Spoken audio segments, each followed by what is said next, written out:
খুবই হাস্যকর ব্যাপার। মানে সংকটের সমাধানের বদলে সংকটটা আরো বাড়ায় দিল। তাহলে ইসলামাবাদে বৈঠকের কি ফলাফল হলো? এটা তো পরাজয় হলো। একটা অদ্ভুত যুদ্ধ, যে যুদ্ধে হরমুজ প্রণালী প্রধান চরিত্র হিসেবে সামনে আসলো এবং যেটা নিয়ন্ত্রণ করতে ব্যর্থ হলো। ব্যর্থ হবার পর উল্টা আমেরিকা এটাকে অবরোধ করলো। ইরানি বন্দর, ইরান উপকূলে নৌ অবরোধের বিস্তারিত জানালো মার্কিন বাহিনী। কি? 13 এপ্রিল থেকে, অর্থাৎ আজকে থেকে তারা ইরানের উপর নৌ অবরোধ কার্যকর করতে যাচ্ছে, মানে স্ট্রাইক করছে। যেমন আমাদের এখানে কিছু দাবি দাওয়া নিয়ে স্ট্রাইক করে না পেট্রোল পাম্প শ্রমিকরা বা মালিকরা অথবা বাস শ্রমিক মালিকরা, সেরকম এখন তারা অবরোধের ঘোষণা দিছে।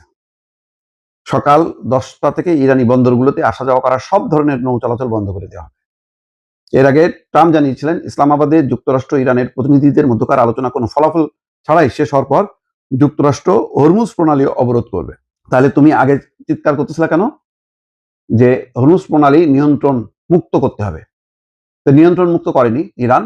ইরান বলছে যে টোল দিয়ে যাতায়াত করতে হবে। তো সেই টোলের বিরুদ্ধে এখন আমেরিকা হরমুজ প্রণালী অবরোধ করলো। তাহলে তো সেই একই ব্যাপার, জাহাজ চলাচল তো তাহলে তো বন্ধ হয়ে গেল। সেনকমের বিবৃতিতে বলা হয় পারস্য উপসাগর এবং ওমান উপসাগরের ইরানি বন্দর সহ দেশটির সব উপকূলীয় এলাকায় যাতায়াতকারী সব দেশের জাহাজের উপরই এই অবরোধ সমানভাবে কার্যকর হবে। তার মানে সংকটটা কিন্তু আরো বাড়ায় দিল। এখন ইরান টোল আদায় করে যাতায়াত করার অনুমতি দিবে, এইটা একটা বিষয়। তারপরও একটা যাতায়াতের একটা সুযোগ থাকে। এখন আমেরিকা যে অবরোধ করলো, এই অবরোধে ক্ষতিগ্রস্ত হবে কারা?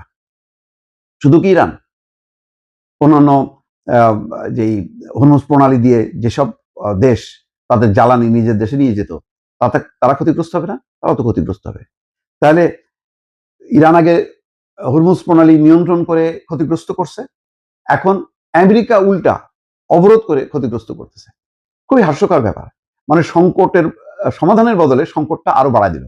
তাহলে ইসলামাবাদে বৈঠকের কি ফলাফল হলো? এটা তো পরাজয় হলো। কারণ কিছু করতে না পারে সে উল্টা স্ট্রাইক করে বসে থাকলো। মানে ভাবতে নেই যে ইসলামাবাদের বৈঠকে আমেরিকা গেছিল হচ্ছে দাবি আদায় করতে। দাবি আদায় করতে না পারে সে এখন চূড়ান্ত কর্মসূচি হিসাবে অবরোধ করে বসে থাকলো। এখন এই অবরোধের ফলে কি হলো? বিশ্ববাজারে তেলের দাম বেড়েছে। খবর হচ্ছে এই যে সোমবার থেকে ইরানের বন্দরগুলো অবরোধের মার্কিন ঘোষণার পর বিশ্ববাজারে জ্বালানি তেলের দাম বেড়েছে। আজ লেনদেনের শুরুতেই এই ঊর্ধ্বমুখী প্রবণতা দেখা যায়। যুক্তরাষ্ট্রের বাজারে অপরিশোধিত তেলের দাম 8% বেড়ে ব্যারেল প্রতি $104.24 পৌঁছেছে। আন্তর্জাতিক বাজারে তেলের মানদণ্ড হিসেবে পরিচিত ব্রেন্ট ক্রুড তেলের দাম 7% বেড়েছে।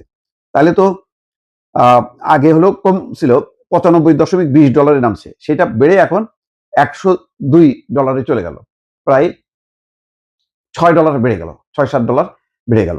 তাহলে আমেরিকার সমস্যার সমাধান করলো কোথায়? সে তো সমস্যা আরো বাড়ায় দিল। বরং এই আলোচনা যদি তারা বলতো যে আলোচনা আমাদের অব্যাহত আছে, আলোচনা আরো চলবে, সমস্যা যেটা ইরান কিন্তু বলেনি ব্যর্থ হয়েছে, ভেস্তে গেছে বলেনি, বলছে যে ইরানের প্রতিনিধি দলের আস্থা অর্জনে আমেরিকা ব্যর্থ হয়েছে এবং আলোচনা ভবিষ্যতে আরো চলবে, সেই ইঙ্গিত তারা দিয়ে রাখছে। তার মানে ইরান আলোচনা চায়, আর আমেরিকা হচ্ছে আলোচনা চায় না। তারা স্ট্রেট চায় ইরান এসে নতি স্বীকার করুক বা নাকে খত দিক। তো ইরান তো কখনো করবে না। তো না করার ফলে ভেঙে গেছে। একদিনের মধ্যেই বৈঠক শেষ। এখন তারা ইরানের হরমুজ প্রণালী সহ বাকি সমস্ত বন্দর তারা অবরোধ করে বসে আছে। তো তাদের কি হলো? এই অবরোধ করে লাভটা কি হবে?